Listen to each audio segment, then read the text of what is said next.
Hello, have a nice. मैं बचपन में प्राइमरी तक सरकारी स्कूल में पढ़ा। तो वहाँ सरकारी स्कूल की दीवारों पर लिखा होता था, सदा सच बोलो, ईमानदारी सबसे बड़ा धन है। तो मैं कई बार सोचता था कि इन बातों का मतलब क्या है। एक बार अपने टीचर से पूछा, दूसरी कक्षा में पढ़ता होऊंगा शायद मैं, कि सर ये लिखा है ईमानदारी सबसे बड़ा धन है, सदा सच बोलो, इसका मतलब क्या है। वो कहने लगे, वो मुस्कुराए, कहने लगे बड़ा होएगा तो तेरे को समझ आएगी, अभी मैं जितना मर्जी समझाता रहूं तेरे को पता नहीं लगेगा। एक बार मैं कोर्ट में गया तो किसी के बयान दर्ज होने वाले थे। तो वकील उसको कहता है कि मैं जो कुछ कहूंगा वो सच कहूंगा। तो उसने कह दिया, मैं जो कुछ कहूंगा वो सच कहूंगा। फिल्मों भी आप देखते होंगे ना, फिल्मों में कई बार गीता पर हाथ रख के कह कि मैं जो कुछ कहूंगा सच कहूं। तो मुजरिम वैसे ही बोलता है, जो कटहरे में खड़ा होता है, मुजरिम हो या शिकायत करता हो, वैसे ही बोल देता है, मैं जो कुछ कहूंगा सच कहूंगा। वैसे कोर्ट में ये नहीं कहते कि गीता पर हाथ रख, कुरान पर हाथ रख, किसी चीज पर। वो कहते हैं अपने भगवान को हाजिर नाजिर जान के क्या देते। इसका मतलब क्या है? इसका मतलब यह है कि सच्चाई की कोई कीमत है। इसका मतलब यह है कि ऐसा विश्वास किया जाता है कि अगर आप सच बोलेंगे तो मान लेने के योग होगा वो सच। तो भैया, जब एक लीडर हजारों की भीड़ के सामने कोई बात कहे, कोई वायदा करे, तो उसे भी मान लेना चाहिए ना कि वो सच बोल रहा है, वो जो कुछ कह रहा है वो सच ही होगा, ऐसे मान लेना चाहिए। हमारे प्रधानमंत्री साहब एक लेक्चर में कह रहे थे कि हमने 80 करोड़ लोगों को, 80 करोड़, हमारे हिंदुस्तान की इस वक्त आबादी होगी 135-36 करोड़, यानी आधे से ज्यादा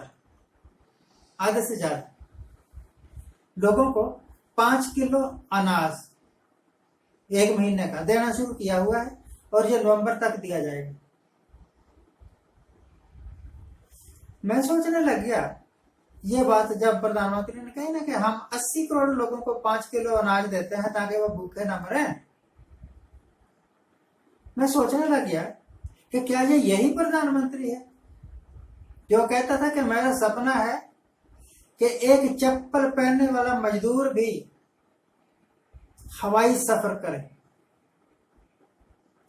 अरे जिस देश में 80 करोड़ लोग भिखारियों की तरह लाइन में लग के मुफ्त का 5 किलो राशन लेते हैं और खुश हैं कि चलो 5 किलो तो आए, कुछ दिन तो और जी लेंगे, उस देश में आप सपने दिखा रहे हो। आपको नहीं पता कि आपके देश में कितनी गरीबी है। फिर हवाई जहाज, हवाई चप्पल, it is absolutely nonsense and absurd.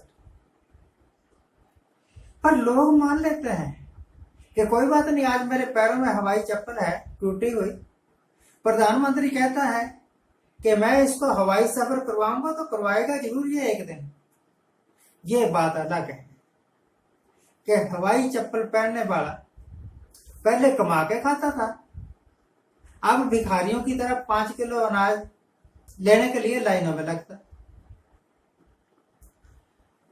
विकास हो रहा है ना, विकास हो रहा है, और विकास तो ऐसे ही होता है, विकास तो ऐसे ही होता है।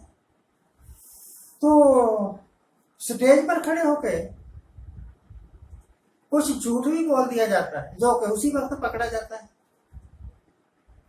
जैसे प्रधानमंत्री जैसे बोल रहे थे कि नानक साहब, कबीर साहब और गुरु गोरखनाथ जी यहाँ काशी बनारस में आके मीटिंग किया करते थे। ये एब्सोल्युटली यह एक फॉल्स चीज थी, झूठ तूफान था, प्रूव ही नहीं होता, हिस्टोरिकली प्रूव नहीं होता। ये तीनों महापुरुष अलग अलग सदी में पैदा हुए, खैर बोल गए तो बोल गए। साइंटिफिकली भी झूठ प्रूव हो जाता है कई बार। कहने लगे कि मैंने अपने वैज्ञानिकों से पूछा कि क्या हम उस वक्त अटैक कर सकते हैं जब बादल छाए हुए हैं, जब ये इन्होंने सर्जिकल स्ट्राइक किया था तब की बात है।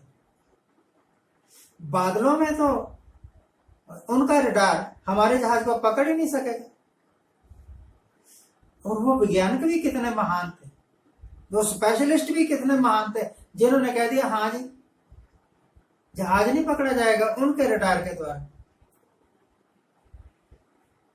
उनके रडार के द्वारा पकड़ा गया जहाज या नहीं पकड़ा गया, इस बात को छोड़िए, आपके पायलट ने जहाज भी गुआ दिया, इज्जत भी गुआ दी पाकिस्तान में जाके।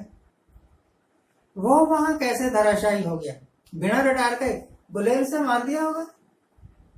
पाकिस्तानी बड़े कमीने आदमी है, गुलेल से नीचे। खैर ये भी एक बहुत बड़ी गप थी, झूठ था, तूफान था। जब स्टेज पर खड़े होकर हजारों बार कहा जा चुका कि एक बार हमें सत्ता सौंपिए, हम 2 करोड़ नौकरियां देंगे। मैं ये नहीं, मुझे मतलब 15 लाख वाली भी एक गप है कि क्यों कहा? एविडेंटली वोटें प्राप्त करने के लिए। पर अगर कोर्ट में कोई झूठ बोले, बचपन में हम इसका झूठ बोलना पाप है, तो इनको क्या नहीं लगा पाप आज तक? ईमानदारी सबसे बड़ा धन है। जितना बड़ा ईमानदार उतना ही ज्यादा गरीब, उतने ही लोग उसको धक्के मारते हैं, मेरी आंखों देखी बात है।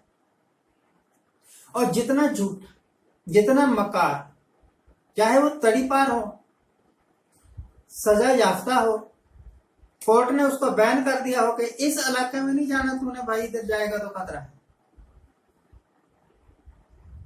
वो आज हिंदुस्तान का सबसे बड़ा मंत्री संतरी कुछ बन गया। तो झूठ बोलना तो आज के जमाने में रिवार्डिंग है।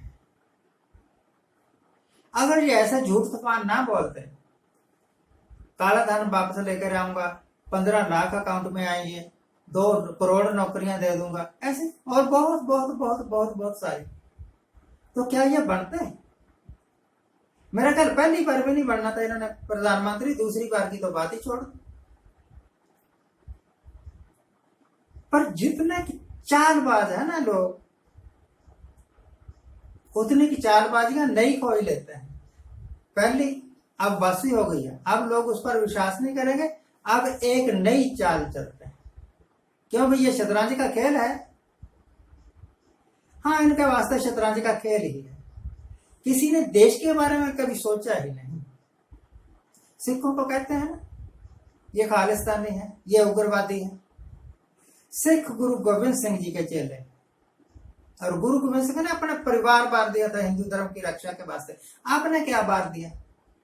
जो सिखों को खालिस्तानी कहते हैं, आपने कितनी को कुर्बानियां कर दी देश के वास्ते? जरा सोचिए।